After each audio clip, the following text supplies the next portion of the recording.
The massive alien ship moved through space like a silver mountain drifting between the stars. Commander Zethkal stood on the bridge watching the blue planet grow larger on the main screen. His forearms moved across the control panels with practiced ease while his large black eyes studied the readings.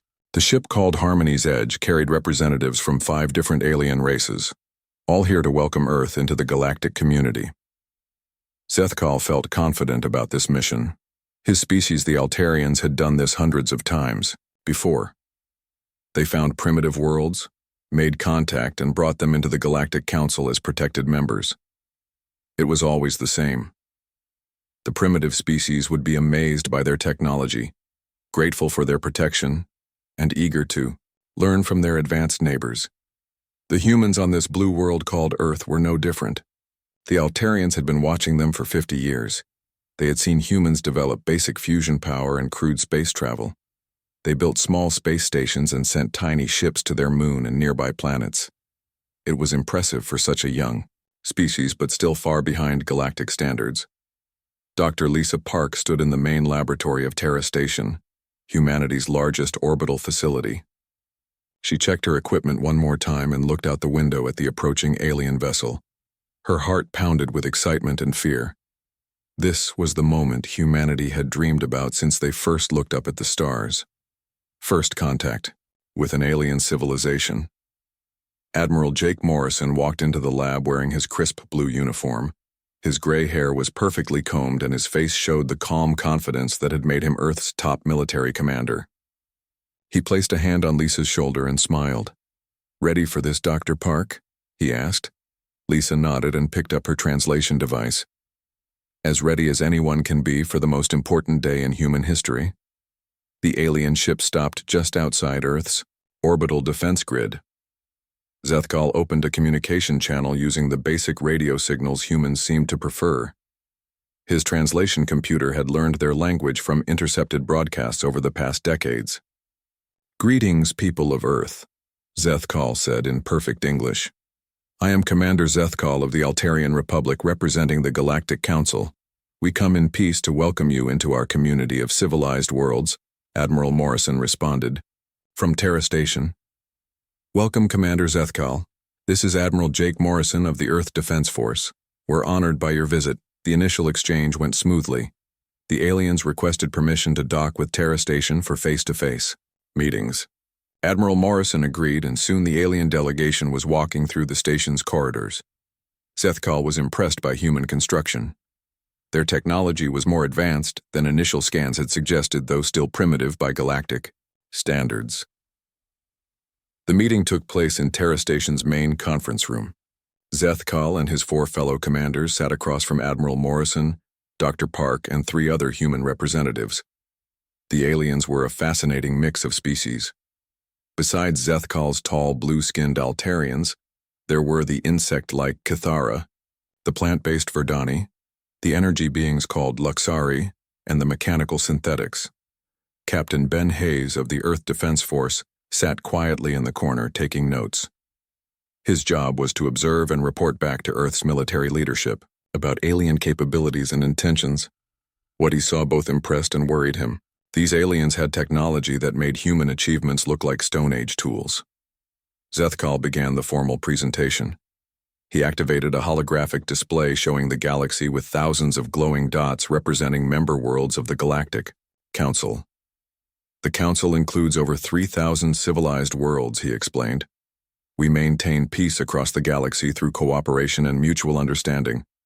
Dr. Park leaned forward with scientific curiosity. "How long has the Council existed?"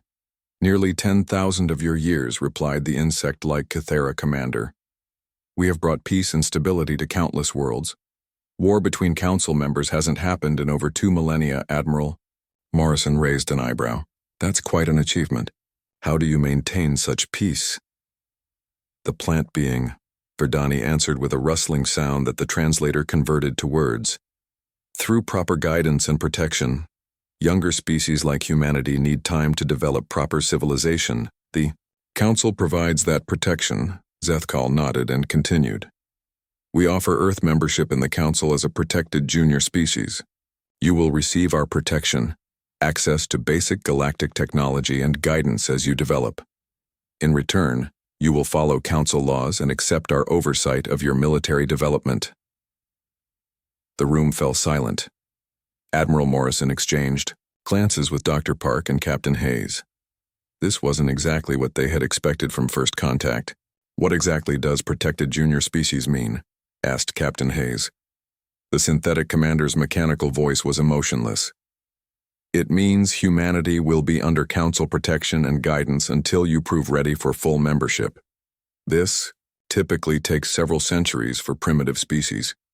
"Primitive," Dr. Park repeated with a slight edge to her voice. Zethkal sensed the change in mood, but didn't understand its significance. "Compared to Council standards, yes. Your technology is roughly equivalent to what Council species had 5,000 years ago. You have much to learn." Admiral Morrison stood up slowly. "Commander Zethkal, we appreciate your offer, but I think there might be some misunderstanding about human capabilities." "What kind of misunderstanding?" Zethkal asked. Captain Hayes activated his communication device. "Admiral, the outer system sensors are showing some interesting readings." Zethkal's own sensors had detected the same thing.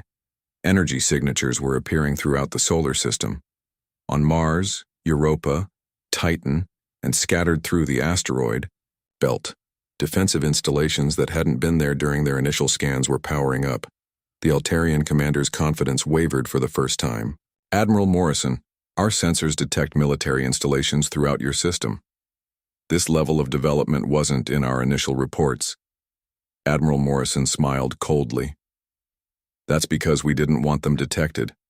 Commander, humanity has been preparing for this meeting for 60 years. We knew someone was watching us." Dr. Park added, "We've been reverse engineering crashed alien technology since 1947. Every piece of wreckage, every failed probe, every scout ship that thought it could study us undetected. We learned from all of..." Zethkal felt a chill run through his four-armed body. The primitive humans had been ready for them all along. "Admiral, I believe we need to reconsider our assessment of human development."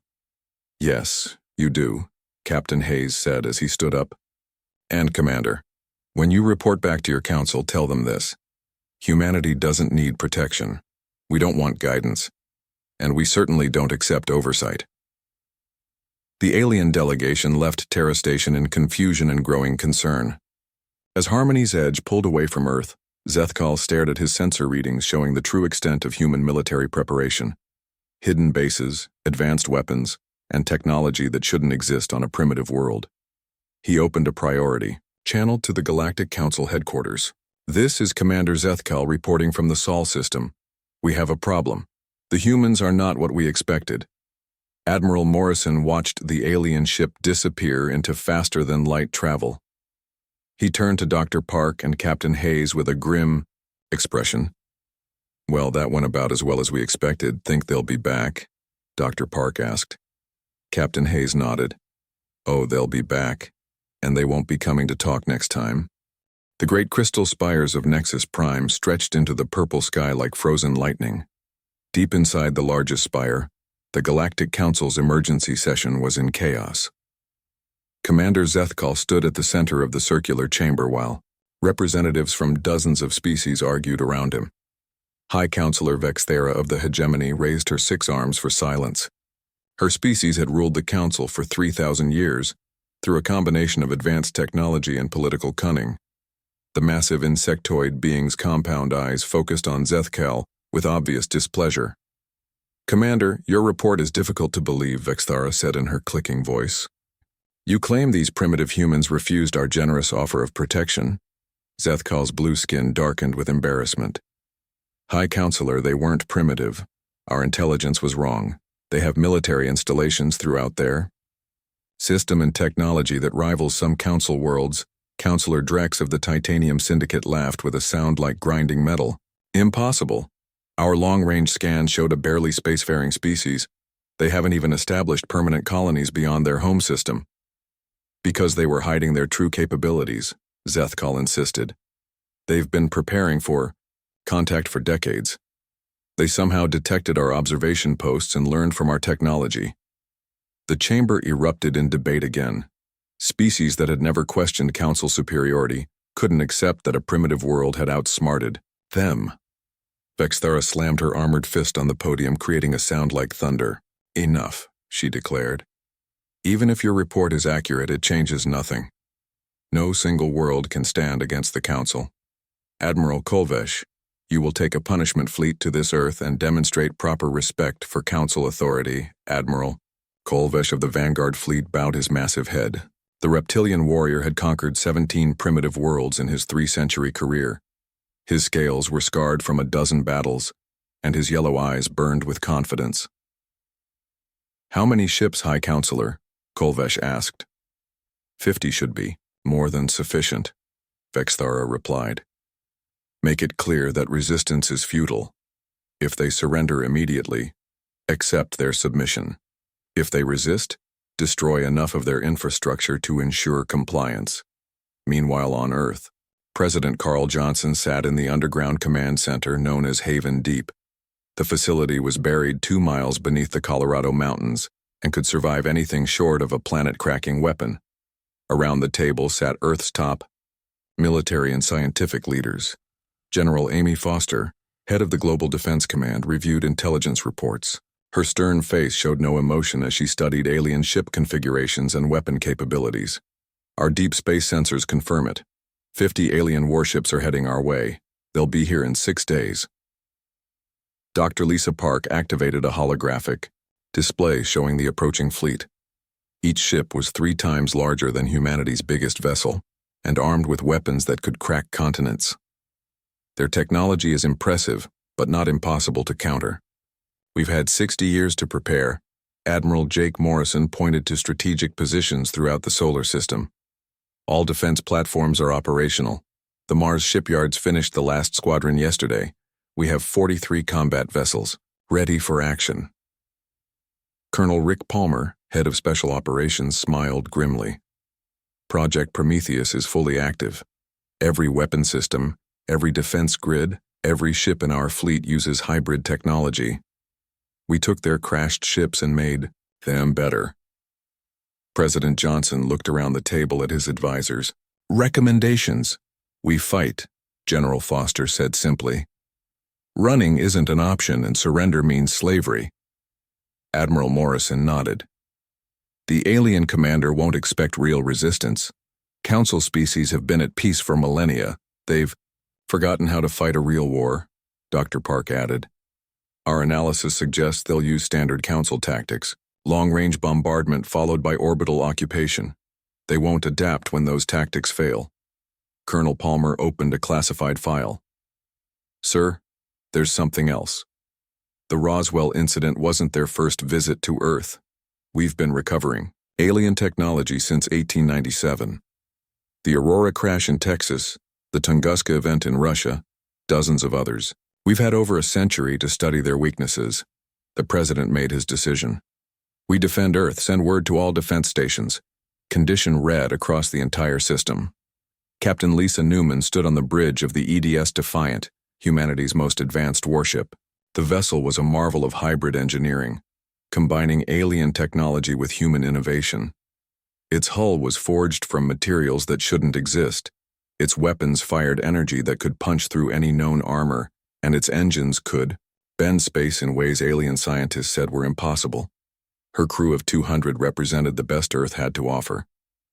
Navigation Officer Mike Roberts had studied alien star charts for 20 years. Weapons Officer Kate Wilson had designed the ship's main guns herself. Engineering Chief Dave Collins could fix anything that broke with whatever materials he had available. "Captain," Roberts called from his station. "Long-range sensors show the alien fleet dropping out of hyperspace at the edge of the system." Newman nodded and activated ship-wide communications. "All hands, this is the captain. The aliens are here. Everything we've trained for, everything we've built, everything we've sacrificed comes down to the next few hours. Show them what humans can do." Admiral Kolvesh studied the tactical display aboard his flagship Eternal Dominion. His fleet of 50 heavy cruisers was arranged in perfect formation, each ship a masterpiece of Council engineering. The reptilian admiral had used this same formation to crush 17 primitive worlds. It had never failed. Admiral, his tactical officer, reported, "We're detecting energy signatures throughout the human system. Multiple installations on various planets and moons." Kolvesh wasn't concerned. "Standard defensive positions. Primitive species always think static defenses will save them. Begin long-range bombardment of the outer installations. Once we clear the system perimeter, we'll demand their surrender." The first alien missiles streaked toward the asteroid belt where human sensors showed a major installation. The weapons were marvels of Council technology, each one capable of cracking a small moon. They struck their target with devastating force, creating a brief sun in the darkness of space. When the explosion faded, the human installation was gone. Admiral Kolvesh nodded with satisfaction. "Target the next installation. Make it clear that resistance is pointless." But something was wrong. His sensors showed multiple new contacts moving throughout the system. Ships that hadn't been there moments before were emerging from hiding spots behind planets, asteroids, and even inside gas giant atmospheres. The humans had been waiting. Captain Newman's voice crackled across the tactical network connecting all human forces. "All ships, this is Defiant. Execute Alpha pattern. Remember, they expect us to fight like Council species. Prove them wrong." The human fleet attacked with tactics no galactic military had seen in thousands of years. Instead of forming neat battle lines and exchanging fire at maximum range, the human ships scattered and attacked from every direction at once. They used the system's gravity wells to slingshot around planets at impossible speeds. They hid behind debris fields and struck without warning. Admiral Kolvesh watched his neat formation dissolve into chaos as human ships appeared and disappeared like ghosts. His weapons officers couldn't get target locks on vessels that moved like fighters but hit like battleships. "Admiral," his communications officer called out in panic, "the humans are using coordinated tactics across the entire system. Their response time to our movements is impossible. They're reacting faster than light-speed communication allows." Kolvesh realized with growing horror that the humans had technology the Council didn't understand. Somehow they were coordinating their entire fleet in real time across distances that should require minutes for signals to travel. The battle raged for hours as human ships struck from unexpected angles and vanished, before return fire could find them. Council vessels designed for ceremonial battles found themselves outmaneuvered by opponents who fought like their lives depended on it, because they did.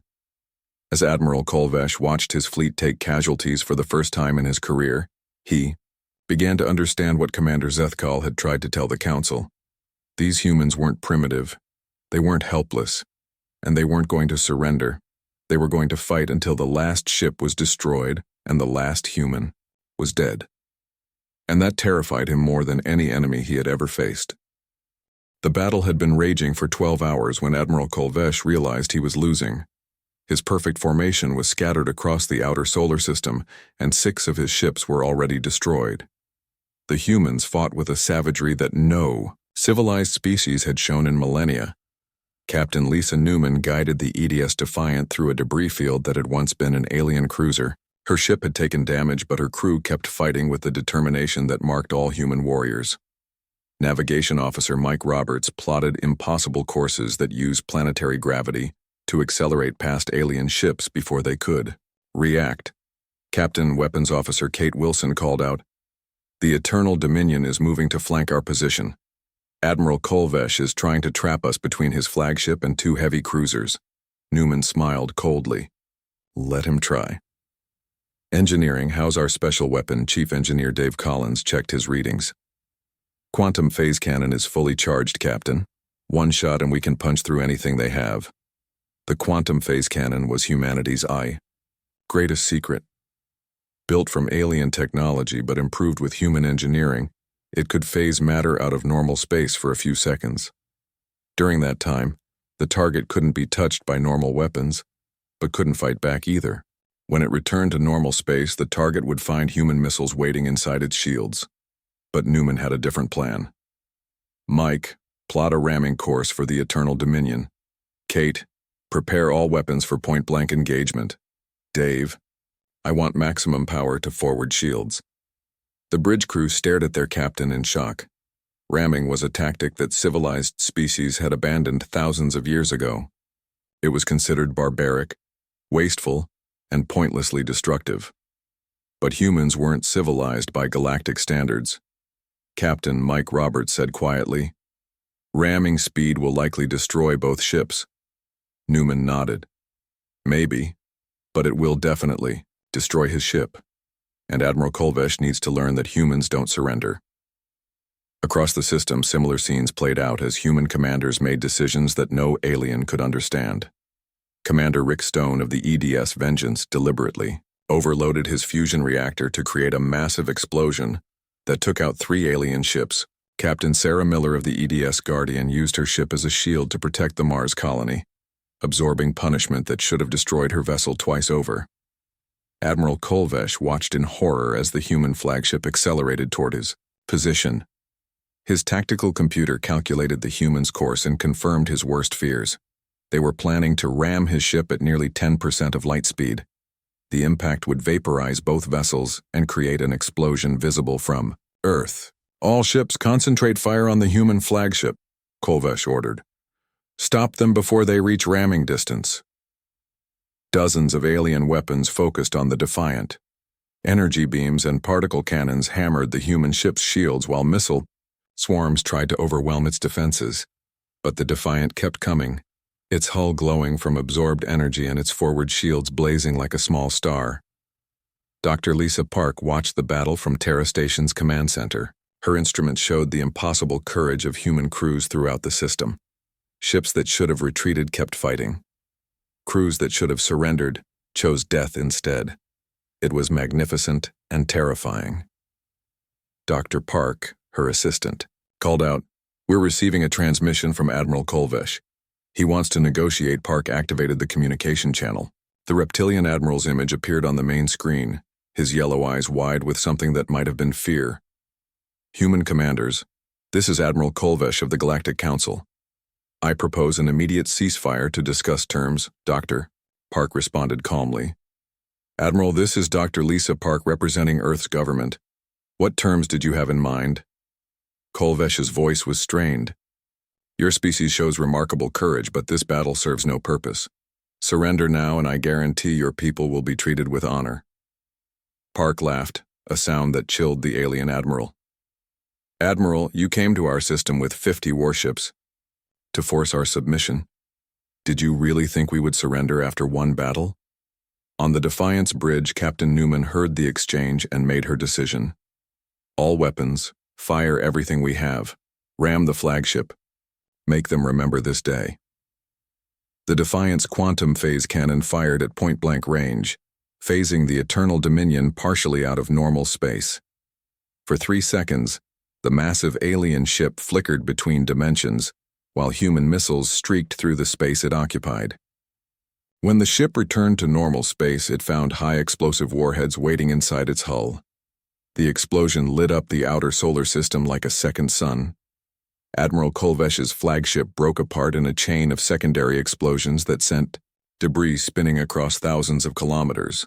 The Defiant, its forward sections destroyed by the impact, tumbled away as a burning wreck.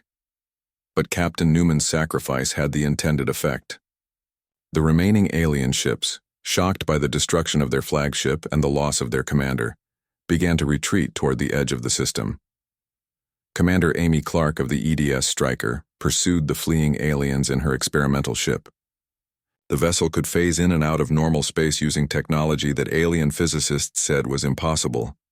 She appeared among the retreating ships like a ghost, striking without warning and vanishing before return fire could find her. "This is Commander Clark to all human forces," she broadcast. "The aliens are running. Keep the pressure on. Don't let them regroup." The pursuit continued for 6 more hours as human ships hunted down the scattered alien fleet. Some Council vessels managed to escape into hyperspace, but 27 of the original 50 ships were destroyed or captured. The survivors limped back to Galactic Council space, carrying news that would shake the foundations of galactic civilization. On Brown, Terra Station, Dr. Park coordinated the cleanup efforts while Admiral Morrison assessed the damage. Earth had lost 8 ships and over 2,000 crew members, but they had won a victory that many thought impossible. "Doctor," Admiral Morrison said quietly. We intercepted alien communications during the battle. They're calling this encounter the Battle of Sol. Word is already spreading through Council space about our victory. Dr. Park nodded grimly. Good. Let them talk. Let every species in the galaxy know that Earth will not be conquered. President Carl Johnson addressed the world. From the Global Defense Command Center, his words were broadcast to every human settlement in the solar system and beyond. Citizens of Earth, today we faced our first test as a spacefaring species. The aliens came to force us into submission. They learned instead that humanity bows to no one. The president paused, looking directly into the camera. This victory came at a terrible price. We mourn our fallen heroes who gave their lives so that Earth could remain free. But their sacrifice has bought us something precious. The galaxy now knows that humans will fight for their freedom. In the wreckage of the Eternal Dominion, search and rescue teams found Admiral Kolvesh barely alive in an emergency pod. The reptilian Admiral was rushed to Terra Station's medical bay where human doctors worked to save his life. It was an act of mercy that confused the alien commander. When Kolvesh finally regained consciousness, he found Dr. Park sitting beside his bed. The human woman looked tired but determined as she studied her former enemy. Why? Kolvesh whispered through damaged vocal cords. Why save me after what I did? Dr. Park smiled sadly. Because that's what humans do, Admiral. We fight when we have to, but we help when we can. I hope you remember that when you report back to your council. Kolvesh stared at the ceiling of the medical bay. Everything he thought he knew about warfare, about civilization, about the nature of intelligence itself had been shattered in one day. These humans fought like demons but showed mercy to their enemies. They used tactics that were simultaneously primitive and brilliant. They combined alien technology with innovations that shouldn't work but somehow did. As news of the Battle of Sol spread through Council space, other species began to ask uncomfortable questions. If a single primitive world could destroy half, a punishment fleet, what did that say about Council military doctrine? If humans could innovate and adapt alien technology, why couldn't Council species do the same? On the furthest edges of Council space, species that had been conquered centuries ago heard the news with growing excitement. For the first time in millennia, someone had successfully resisted Council authority. The humans of Earth had proved that the mighty Galactic Council was not invincible. Dr. Park stood in Terra Station's observation deck, looking out at the debris field that marked humanity's first space battle. Ships were already being sent to recover alien technology and study it for future improvements. The humans had won this battle, but she knew it was only the beginning.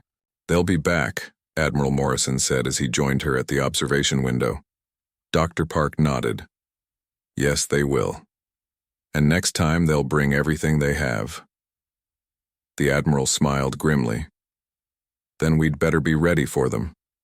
News of the Battle of Sol reached every corner of the galaxy within days. On Nexus Prime, High Counselor Vexthara paced in her private chamber, while emergency reports flooded in from across Council space. The impossible had happened. A primitive world had destroyed half of a Council punishment fleet and sent the survivors running in terror. This cannot be allowed to stand, Vexthara declared to her inner circle. If word spreads that the Council can be defeated, our authority will collapse across the galaxy. Fleet Marshal Quindar, the greatest military mind in Council history, studied the tactical reports from the battle. The ancient warrior had conquered more worlds than any commander in galactic records. His cybernetic implants processed data with machine precision, while his organic brain provided the intuition that made him legendary. High Counselor, the human tactics were unlike anything in our databases, Quindar reported. They fight with a combination of advanced technology and primitive savagery. Their commanders chose death before surrender, and their crews followed them willingly. Counselor Drex of the Titanium Syndicate slammed his metal fist on the table. Savagery has no place in modern warfare. Proper military doctrine always prevails. Over primitive emotion, Quindar's optical sensors focused on the mechanical being. Counselor, proper doctrine assumes both sides follow the same rules. The humans follow no rules except victory or death. Vexthera made her decision. Assemble the Grand Fleet. 200 ships under your personal command, Marshal. I want Earth.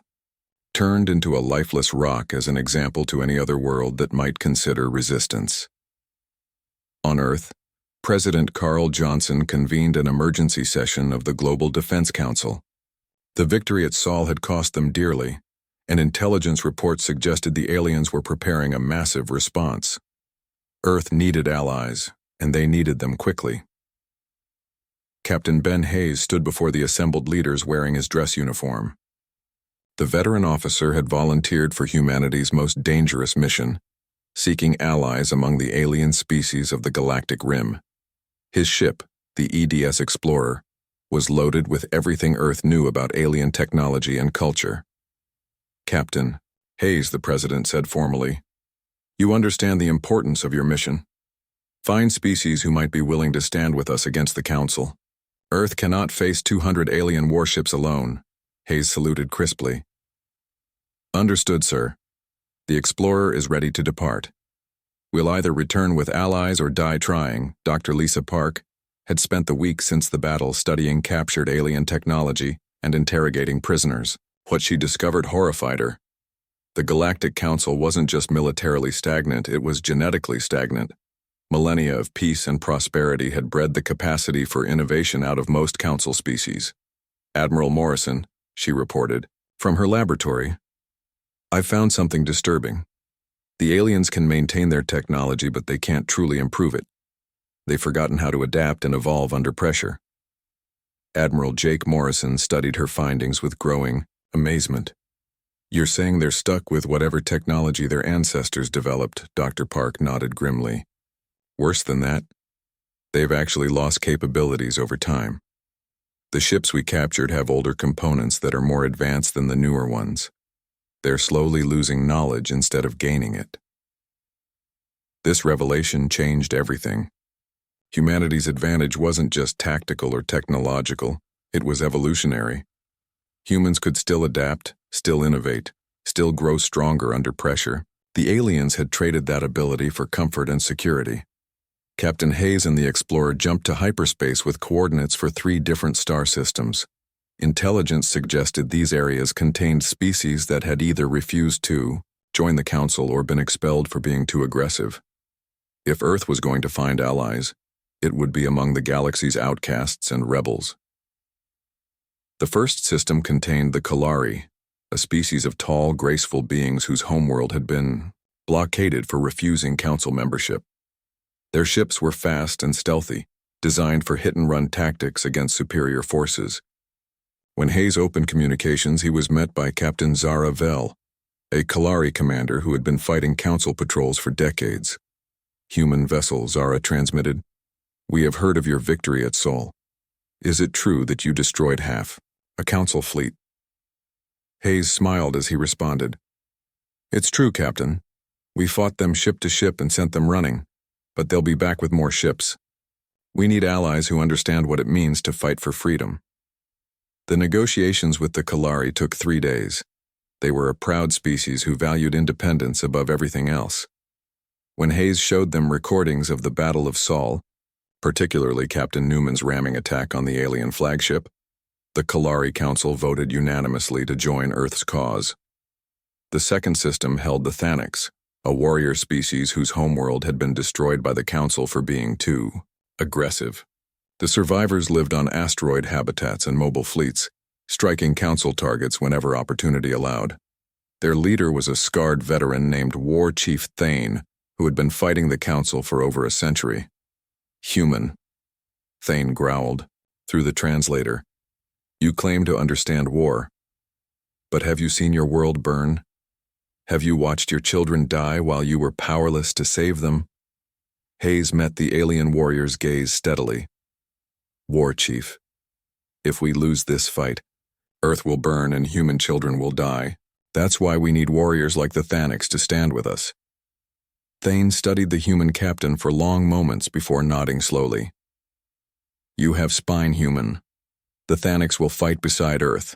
But know this, we do not retreat, and we do not surrender. If you call us to battle, we will die before we run." Hayes clasped the alien warrior's clawed hand. "War Chief, I wouldn't ask for anything less." The third system was a surprise.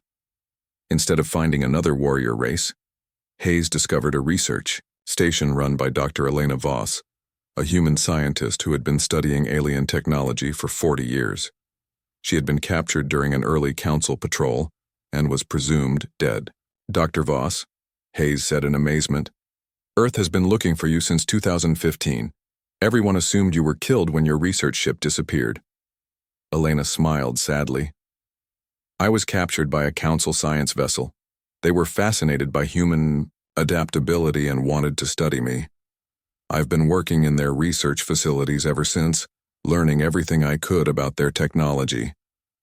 The information Elena provided was invaluable. She had detailed knowledge of council ship designs, weapon systems, and most importantly, their weaknesses. Every alien technology had flaws that their creators couldn't see, but human ingenuity could exploit. Back on Earth, the shipyards of Mars worked around the clock building new vessels. But these weren't copies of alien designs. Human engineers took the best elements from multiple alien technologies and combined them in ways that shouldn't work, but somehow did. Dr. Kate Wilson, now head of Earth's weapons development program, unveiled humanity's latest creation.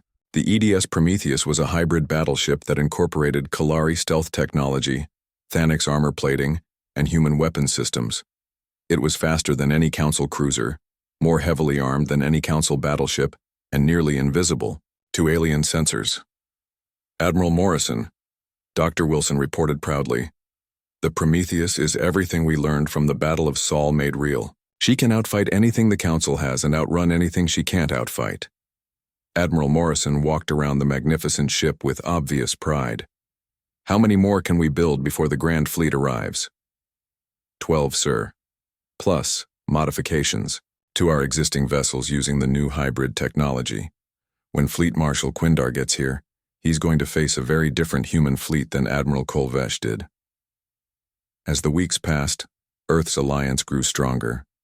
Kalari ships brought intelligence about Council fleet movements. Thanix warriors trained human crews in asteroid belt combat tactics. Dr. Elena Voss worked with Earth scientists to develop new weapons that combined human creativity with alien knowledge. But the most important development was happening in the Outer Rim territories.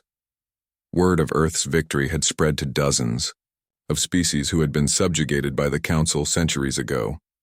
For the first time in millennia, rebellion was stirring across the galaxy.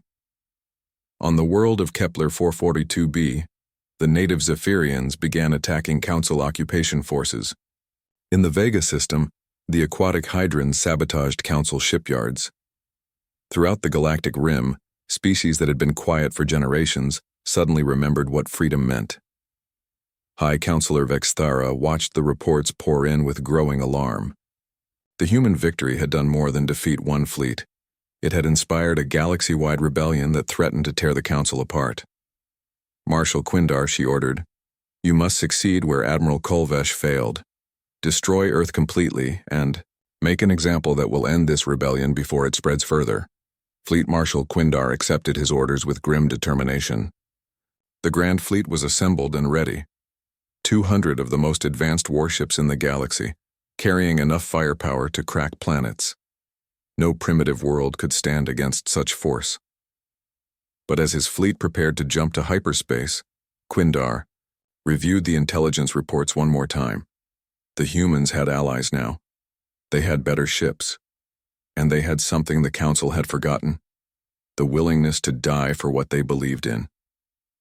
Fleet Marshal Quindar's Grand Fleet dropped out of hyperspace at the edge of the Sol system like an approaching storm. 200 warships arranged in perfect formation, their hulls gleaming with the power of 1,000 suns. The Marshal stood on the bridge of his flagship Victory of Ages, studying sensor readings that showed a very different solar system than the one Admiral Kolvesh had encountered. Human defensive installations dotted every planet and moon. Asteroid bases bristled with weapons that shouldn't exist on a primitive world. Most disturbing of all, Alien ships moved alongside human vessels in formations that spoke of careful coordination and shared purpose. Marshall, his tactical officer, reported, "We're detecting Kalari stealth signatures and Thanix combat formations. The humans have somehow gained alien allies." Quindar's cybernetic implants processed this information with machine precision. The humans had accomplished in months what took most species centuries, building an interstellar alliance based on mutual respect rather than conquest or submission. Admiral Jake Morrison commanded the combined human-alien fleet from the bridge of the EDS Prometheus. The hybrid battleship represented everything humanity had learned about warfare, diplomacy, and innovation. Beside him stood Captain Zara Vel of the Kalari and War Chief Thane of the Thanix, representatives of species that had chosen to fight beside Earth rather than submit to Council authority. Admiral reported Navigation Officer Mike Roberts, "The Grand Fleet is taking standard Council formation. They're preparing for long-range bombardment of our outer defenses." Morrison nodded, grimly. "They expect us to fight like last time. Scattered attacks using hit-and-run tactics. They're about to learn that humans can adapt." The first exchange of fire lit up the outer solar system. Council ships opened with their traditional long-range missile barrage, sending thousands of warheads toward human installations. But instead of taking defensive positions, the human-alien alliance launched an immediate counterattack. Kalari stealth ships appeared inside Council formations like ghosts, striking command vessels before vanishing again. Thanix berserker crews rammed Council ships with suicidal fury, while human vessels coordinated the chaos with tactical precision that no galactic military had seen in millennia. Dr. Lisa Park watched the battle unfold from Luna Base's command center. Her instruments showed something that would have been impossible just a year ago. 3 different species fighting as one coordinated force, each contributing their unique strengths to a shared strategy. "All ships execute Delta pattern," Admiral Morrison ordered. "Show them what real teamwork looks like." The combined fleet struck from every direction simultaneously. Human ships provided heavy firepower and tactical coordination. Kalari vessels delivered precision strikes against key targets. Thanix warriors absorbed punishment that would have destroyed lesser crews while pressing their attacks home. Fleet Marshal Quindar watched his perfect formation dissolve into chaos as enemy ships appeared and disappeared like demons. His weapons, officers couldn't target the stealthed Kalari ships. His tactical computers couldn't predict the suicidal Thanix attack patterns. And the humans coordinated everything with a precision that defied understanding. "Marshal," his communications officer called out in panic, "we're receiving surrender demands from the human commander." Quindar stared at his subordinate in disbelief. "Surrender demands? They have perhaps 60 ships against our 200, Admiral." Morrison's voice filled the Council flagship's bridge with calm authority. "Fleet Marshal Quindar, this is Admiral Morrison of Earth. You have 10 minutes to surrender your forces and withdraw from this system. Any ship that continues fighting after that deadline will be destroyed." The Council commander's pride flared at this impossible demand. "Human Admiral, you face the Grand Fleet of the Galactic Council. We have never surrendered to any primitive species, and we will not start now." Morrison's response chilled the alien Marshal. "Marshal Quindar, we're not a primitive species anymore. We're the species that learned to fight from everyone who ever tried to conquer us. And right now, that includes you." The battle raged across the entire solar system as human innovation faced alien tradition. Captain Lisa Newman, miraculously alive after her ship's destruction at the first battle, commanded the new EDS Defiant II with the fury of someone who had already died once for Earth's freedom. Her hybrid vessel phased in and out of normal space, striking Council ships from impossible angles. Commander Amy Clark led a squadron of experimental fighters that moved like hummingbirds, too fast and agile for Council gunners to track. Each small ship carried weapons that could damage vessels 100 times their size, proving that in space combat, maneuverability often mattered more than armor. War Chief Thane's flagship, the asteroid fortress Vengeance of Thanix, smashed through Council battle lines like a missile made of rock and hatred. The Thanix commander had been fighting the Council for over a century, and his knowledge of their weaknesses proved invaluable. But the decisive moment came when Captain Zara Fell executed a maneuver that no Council tactical computer could have predicted. Her Kalari stealth ships materialized inside the shields of 3 Council dreadnoughts simultaneously, delivering boarding parties that captured the vessels from within. Fleet Marshal Quindar realized with growing horror that his grand fleet was not just losing but being systematically dismantled by opponents who fought with a combination of advanced technology and primitive cunning. The humans and their allies didn't just want to win the battle. They wanted to capture his ships and learn from them. All ships, Quindar ordered desperately. Implement Scorched Void Protocol. If we cannot win, we ensure the enemy gains nothing from victory. The Scorched Void Protocol was the Council's ultimate military doctrine. If defeat seemed certain, destroy everything rather than let it fall into enemy hands. Council ships began overloading their reactors, choosing mutual destruction over capture or surrender. But the humans had planned for this too. Dr. Elena Voss, working from her laboratory on Terra Station, activated a quantum disruption field that prevented fusion reactors from achieving critical overload. The desperate Council ships found their self-destruct systems disabled by technology their own scientists had declared impossible. Marshal Quindar. Admiral Morrison's voice cut through the chaos. Your ships are disabled. Your self-destruct systems are offline. Surrender now, and I guarantee the safety of your crews. Quindar stared at his tactical display showing the impossible. Over half his fleet was either destroyed or captured. The remainder was surrounded by enemy ships that had appeared from nowhere and struck with precision that defied every law of warfare he knew. For the first time in his 3-century career, Fleet Marshal Quindar gave the order he never thought he would speak. All Council ships, stand down. Cease fire and prepare for surrender. The aftermath of the battle saw the complete collapse of Council military authority. Species throughout the galaxy heard that the mighty Grand Fleet had been defeated by a coalition of primitives and outcasts. The message was clear. The Council was not invincible. On Earth, President Carl Johnson addressed the first Interstellar Congress, held in what had once been the United Nations building. Representatives from dozens of species sat together, no longer as conquerors and subjects but as equals seeking a better future. Citizens of the galaxy. Johnson declared, "Today marks the end of the Age of Empires and the beginning of the Age of Cooperation. The alliance we form here will be based not on domination, but on mutual respect, shared knowledge, and the absolute right of every species to determine its own destiny."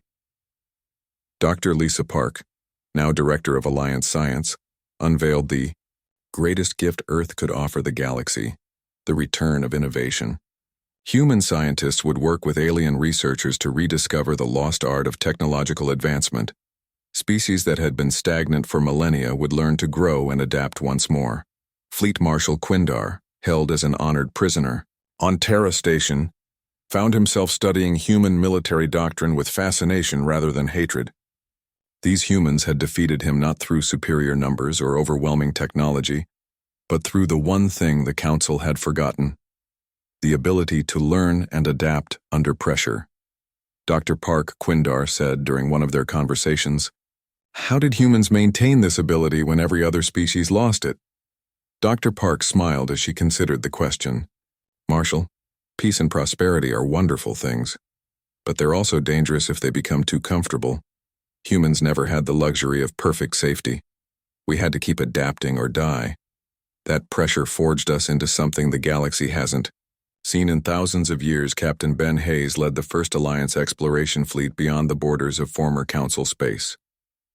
His ships carried a message of hope to species that had never known freedom, promising them that the age of endless conquest was over. Each world they visited became another beacon of independence in a galaxy learning to breathe free.